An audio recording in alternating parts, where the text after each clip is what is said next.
With the release of Mario Tennis Aces on the Switch not far off, it is time to look back at where it started. While Mario's Tennis, originally released on the Virtual Boy in 1995, can be credited for starting the Mario Tennis series, and even indeed the subgenre of Mario sports games, the failure of the Virtual Boy is good reason to probably skip that one, and potentially go onto a nostalgia trip and play with the Nintendo 64 game Mario Tennis, originally released in the year 2000.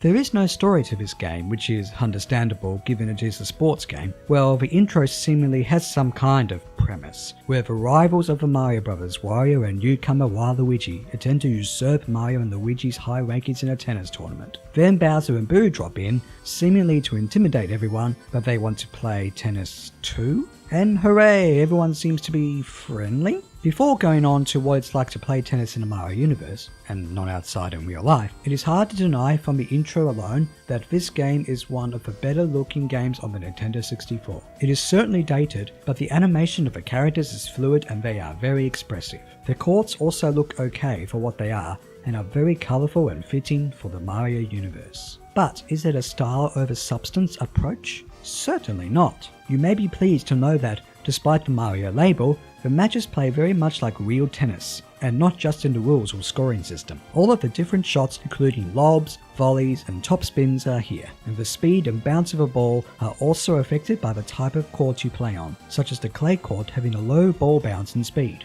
The aforementioned shots are all possible by just the A and B buttons on the controller. Press one button, A for a top spin for example, or two buttons in a different order, B to A for a drop shot. Press a button twice for more power and spin, or A and B together for a smash. Speaking of the graphics, the ball can emit a glowing aura when hit, and the aura changes colour, such as pink for a smash and orange for a topspin.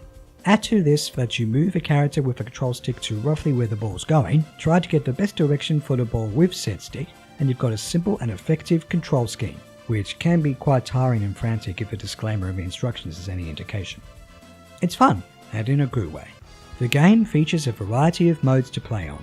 There's the exhibition mode, where you and other people just play a game of tennis with a number of games and sets of your choosing, as well as the characters and court. This is a good way of finding out which character works for you, whether it's Donkey Kong's power or Luigi being an all-rounder. Also note the appearances of Daisy and Birdo. It had been years since they were last featured in a Mario game. There is also the ring shot mode, where it is up to you to score a number of points by hitting the tennis ball through rings, except you've got gimmicks such as a time or ball limit. This mode can be fairly challenging due to the AI opponent, but thankfully it can be played in multiplayer, and this wouldn't be a typical Nintendo 64 game without a deliberately chaotic multiplayer mode.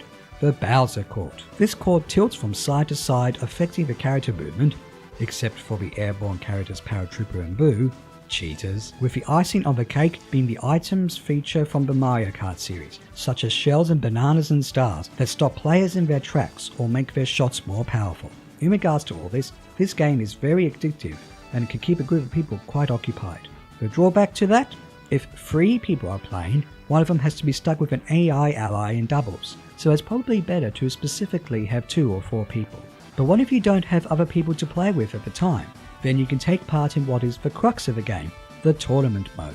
After choosing a character, and their predetermined ally if you're doing doubles, it is up to you to defeat opponents one after the other to win the trophy. 3 of them in fact, with more being unlocked. There are 2 problems to this mode.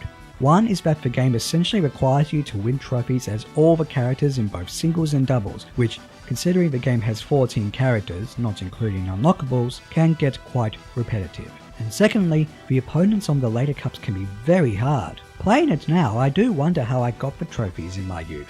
I must have been really good back then. Or persistent. Still, this mode can be fun, and it is the only way to unlock all the courts and characters. And finally, there's a Piranha Plant challenge, where you have to hit 50 balls without you missing, or your opponent hitting them back. So there's that.